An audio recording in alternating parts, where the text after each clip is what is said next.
בתוכנית עניין משפחתי. שלום ללאה אהרוני, מאמנת ויועצת עסקית. שלום. שלום וברכה.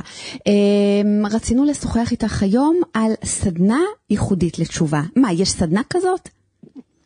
לחלוטין יש סדנה כזאת, כי מה שקורה לרובנו, שאנחנו מקבלים כל מיני החלטות בראש השנה ויום כיפור, פחות או יותר רוצים להפוך להיות מלאכים, ואז מגיע חודש חשוון ושכחנו לגמרי מהקבלות, ואז מגיע השנה הבאה והפתק ממש אפשר למחזר אותו משנה לשנה.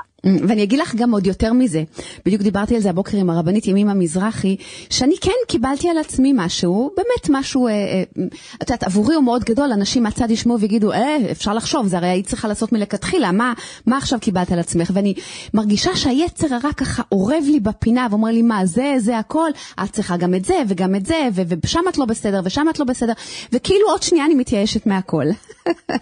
לחלוטין. והאמת היא שהייאוש והביקורת העצמית שאנחנו מפילים על עצמנו אחר כך, היא הרבה יותר גרועה לפעמים מאותה קבלה שקיבלנו מההתחלה. כן. אבל מה שאת מדברת זה בדיוק עצם העניין. כן. כי אנחנו נוטים לקבל כל מיני החלטות גרנדיוזיות שבאמת אין שום דרך לעמוד בהן. אלה החלטות הטובות. מה שקבלת ההחלטה שלנו היא כזו שפשוט אי אפשר לעמוד בה. ולכן אנחנו לא אשמים, אנחנו לא יודעים איך לעשות את זה. אבל יש דרך יותר טובה שהיא באמת ישימה ופשוטה, וזה דרך שחז"ל מצביעים לנו. את יודעת, כל מה שהפסיכולוגים היום מגלים, חז"ל ידעו לפני 2000 שנה. אז כשחז"ל שואלים מי זה עובד השם, יש להם תשובה מדהימה. לא דומה מי ששונה את צורכו 100 פעמים למי ששונה את צורכו 101 פעמים. הפעם ה-101 היא זאת שעושה את ההבדל. בדיוק, זה מה שעובד חז"ל עובד השם. ואומר את זה בלתניה, מה העניין פה? תראה, זה נהיה מופרך. אבל בתקופה של הגמרא היו רגילים ללמוד כל דבר, לשנן כל דבר 100 פעם. זו הייתה רגילות. כשאתה עושה את 101 פעמים, הפעם ה-101, זה נגד הטבע, זה משהו שאתה עובד בו. מעבר. אתה עובד השם, בדיוק זה המעבר. וזה גם המתכון לשינוי.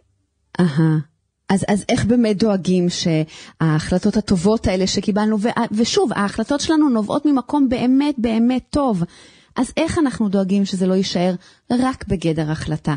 ושוב, שזה בא באותו זמן, את באמת באמת רוצה. אז יש פה קאץ' אחד, והקאץ' נקרא לקשור את ההחלטה הטובה, ההתנהגות החדשה, למשהו שכבר קיים לך בסדר היום. זאת אומרת, כמו שחז"ל אומרים, אחרי שלמדת את הפרק 100 פעמים, עוד התנהגות קטנה מאוד, תלמד אותו 101 פעמים. זאת אומרת, אחרי שאני פשוטה את הקפה שלי בבוקר, אני אלמד הלכה אחת בחפץ חיים. או להבדיל, אחרי שאני מצחצחת שיניים בבוקר, זה דבר רגיל שאני עושה אותו כל יום, אני אעשה 2 כפפות בטן. הדבר מאוד קטן, ההבדל המאוד קטן הזה, שאני מצמידה את זה בעצם למשהו שבשגרה שאני נוהגת לעשות יום יום? בדיוק, ואחרי זה נותנת לעצמך שיחה. אוי, את נעלמת לי, את קצת מתרחקת מהטלפון.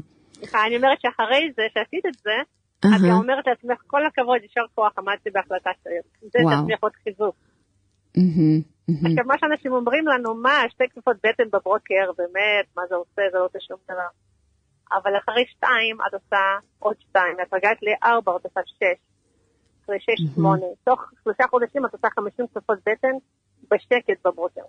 אבל אם היום תתחליטי כל בוקר לעשות 50 כפפות בטן, את לא תעמדי בזה. אין מצב שתעמדי בזה, בדיוק. כן, וואו. אפשר לקבל גם החלטות סביבתיות, את יודעת, אחרי שאני יורדת עם הילדים לגן משחקים, במקום לשבת ליד רבקה שמדברת לשון הרע, אני אשב ליד שולה שהיא שומרת על הפה.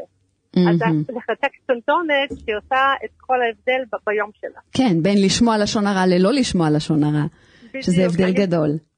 אני מכירה מישהו שירד 40 קילו מהחלטה שאחרי שהוא עושה את הקניות ביום חמישי בסופר, במקום שקית ציפ, הוא קונה אשכול ענבים. וואו. משם הכל התחיל, ובאדם באמת ירד 40 קילו. זה נראה לנו זה נשמע הזוי, את יודעת. לחלוטין. כן, כן. אבל ההבדל הקטן הזה, והיכולת לקשור את זה למשהו שכבר קיים בסדר יום שלנו, היא זו שמאפשרת לנו באמת לעשות שינוי. וזה בא מפי חז"ל. אם חז"ל אומרים שזה מה שעושה את ההבדל, אז באמת זה ככה. אז זה מה שעושה את ההבדל. כן. בדיוק. כן. ואז באמת אנחנו יכולים להיקרא עובדי השם. כן. טוב, אז הנה, קיבלנו טיפ ממש אמיתי, איך לאפשר לקבלות הטובות שלנו האלה להתקיים ולהתנהל. אז קודם כל, באמת לא לקבל דברים גרנדיוזיים שאנחנו לא נעמוד בהם, לקחת באמת משהו קטן, להצמיד אותו למשהו שבשגרה, שזה משהו שיאפשר לנו באמת להתמיד ולעשות את זה. והנה, במקום צ'יפס לאכול אשכול ענבים, אפשר גם להגיע לירידה במשקל של 40 קילו, שזה מדהים, שזה פשוט מדהים. והכי חשוב, דבר אחד, לא להתייאש. אם פעם אחת לא עמדנו בזה, מחר יש יום חדש. מחר יש יום חדש. תמיד אפשר להתחיל מההתחלה. תמיד אפשר להתחיל מההתחלה. מיכל כהן חי, פסיכותרפיסטית, מחברת... לא, לאה רוני. סליחה, אני עם ליינאפ כל כך צפוף ומקושקש, שאני קופצת מאחד לשני, ואני...